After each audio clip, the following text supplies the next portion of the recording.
Caranya Allah itu untuk memberikan rezeki kepada orang-orang lemah di sekitar kita adalah dengan memberikan rezeki mereka melalui kita, kan gitu.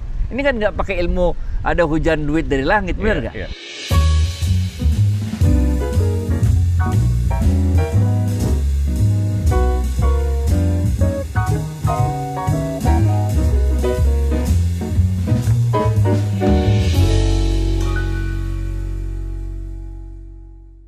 Assalamualaikum warahmatullahi wabarakatuh. Quran lovers, fungsi harta itu kurang lebih ada 3. Dinikmati, dibagikan, diwariskan. Nah, kita akan bicara tentang yang kedua, dibagikan. Bicara tentang dibagikan, tentunya ada satu ayat yang bicara tentang zakat ya dan lain sebagainya. Ini Al-Fussilat ayat ke-7, yaitu orang-orang yang tidak menunaikan zakat dan mereka kafir akan adanya kehidupan akhirat. Jangan sampai kita sampai seperti itu. Nggak mau harta kita dikeluarkan untuk zakat. Nah, hari ini kita akan membahas, karena katanya ya di luaran sana banyak orang-orang yang ketika sudah mendapatkan harta ataupun rezeki dari Allah, tidak ingin mengeluarkannya, berat mengeluarkannya. Jangan sampai harta itu tidak dizakati. Akibat harta yang tidak dizakati itu seperti apa? Kita bahas bersama sahabat kita, Bang Adi Warman Karim. Assalamualaikum warahmatullahi wabarakatuh, Bang. Waalaikumsalam warahmatullahi wabarakatuh. Sehat, berkah, bahagia Allahu untuk Akbar. semua Quran lovers. Allahu Akbar. Ini kayaknya, aduh, fabi ayyi alai rabbikum tukadziban. Kita nikmat banget nih, Bang. Bang, konsep harta kembali nih. Bicara tentang konsep harta. Sekarang kita kaitkan dengan zakat. Banyak orang-orang yang katakanlah mendapatkan harta, tapi ketika mau mengeluarkan zakat itu beratnya luar biasa. Apa yang menyebabkan mereka berat sebetulnya, Bang? Karena dia lupa bahwa harta dia itu adalah rezeki dari Allah. Ini men. Iya. Dia pikir karena kerja dia pikir karena pinternya dia, maka dia bisa kaya. Kagak men. Rasulullah SAW mengatakan. Nah, ini kita cerita Rasulullah SAW aja. Iya. Dalam sebuah hadis Rasulullah SAW mengatakan, man lam yashkurin nas, lam yashkurillah. Siapa-siapa di antara kalian yang tidak dapat berterima kasih pada manusia, pada hakikatnya dia tidak dapat bersyukur kepada Allah. Ini men. Karena kalau dia nggak mau keluarin zakat, dia nggak bersyukur kepada Allah. Kita ini kerja, lah saya sampai di sini emang bisa sampai sendiri? Kan enggak. Kan ada supir yang nganterin. Supir kan nggak bisa kerja kalau nggak ada bininya yang bantuin nyuci, ngasih sarapan, bener nggak? Mobil kan nggak bisa jalan kalau nggak ada orang yang jualan bensin, bener nggak? Kan semua ini kita lakukan ada kontribusi orang lain kan, yang menyebabkan kita bisa ngobrol berdua di sini, bener nggak? Ada tukang jaga pintu di gerbang depan Ancol. Bener nggak? Iya.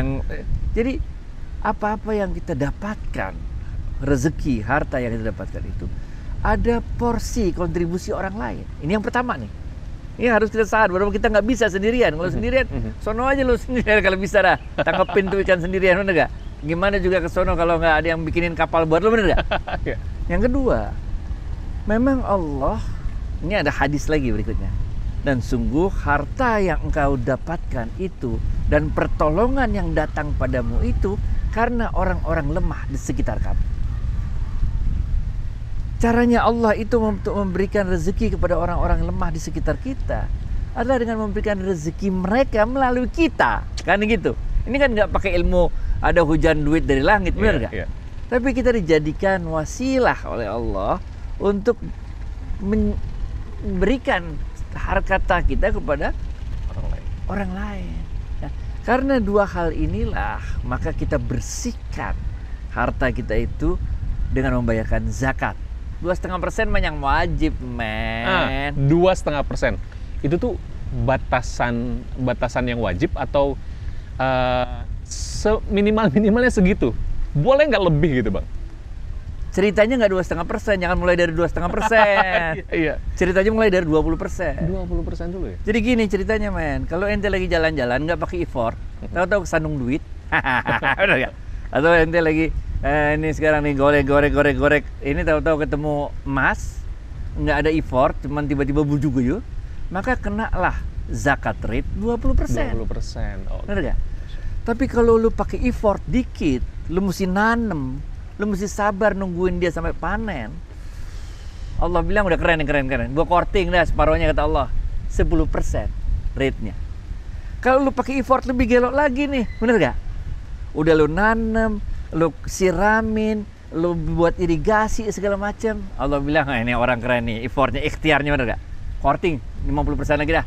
Jadi berapa bayarnya? 5%. Tapi kalau kita bener-bener effortnya luar biasa, habis sholat subuh langsung pergi naik kereta, wah, pokoknya perjuangan ke kantor habis-habisan, bener gak? Lebih capek pulang pergi kantornya daripada kerjanya, bener gak? Allah korting lagi dah, separuhnya ya kata Allah, 2,5%. Masya Allah. Jadi jangan mulai dari 2,5%, men. Itu udah kortingan paling terakhir. Batas kikir katanya, Tat. Iya Bang, bicara tentang ini, banyak orang yang nggak mau ngeluarin zakatnya. Kayaknya kita perlu, katakanlah ya, kalau di ilmu marketing itu ada scarcity, nakut-nakutin orang deh gitu ya. Akibat harta yang tidak dizakati itu, apa akibatnya Bang?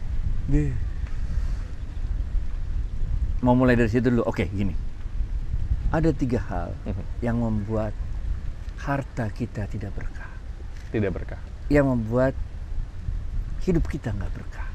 Nggak berkah itu artinya apa? Nah ini nih penting nih. Nggak berkah itu bukan artinya hartanya seret, bukan. Bukan artinya rezekinya seret. Karena rezeki udah ditakar nggak bakal ketuker. Nah itu ilmunya. Iya. Yang ingat Iya, nggak? kemarin. Rezeki mau udah ditakar nggak bakal ketuker.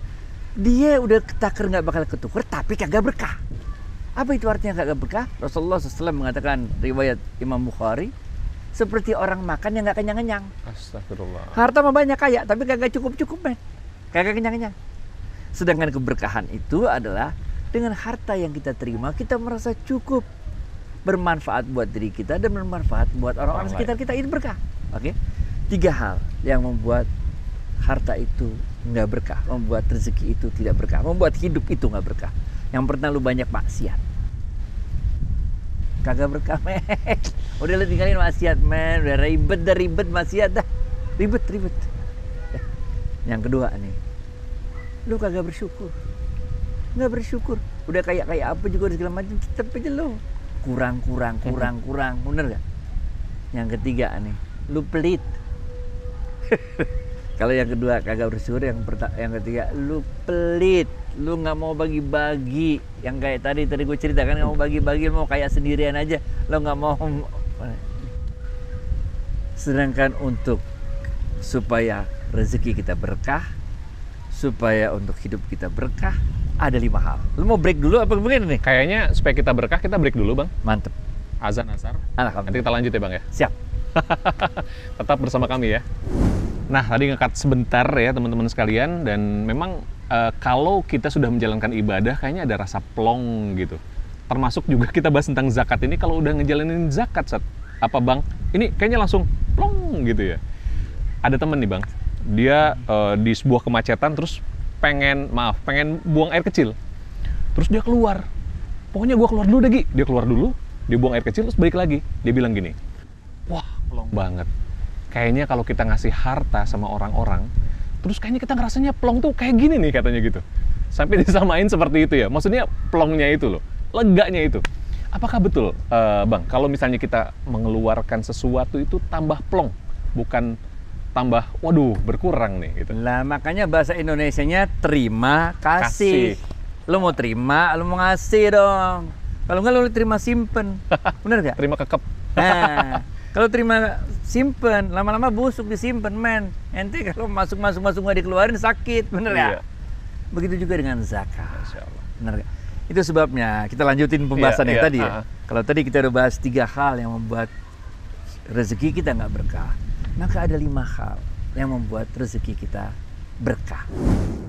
Nggak bisa, men. Kita hidup cuma doa gitu, nggak bisa. Harus ikhtiar nomor 1. Nomor 2, oke, banyakin syukur. Banyakin syukur, men. Banyakin syukur.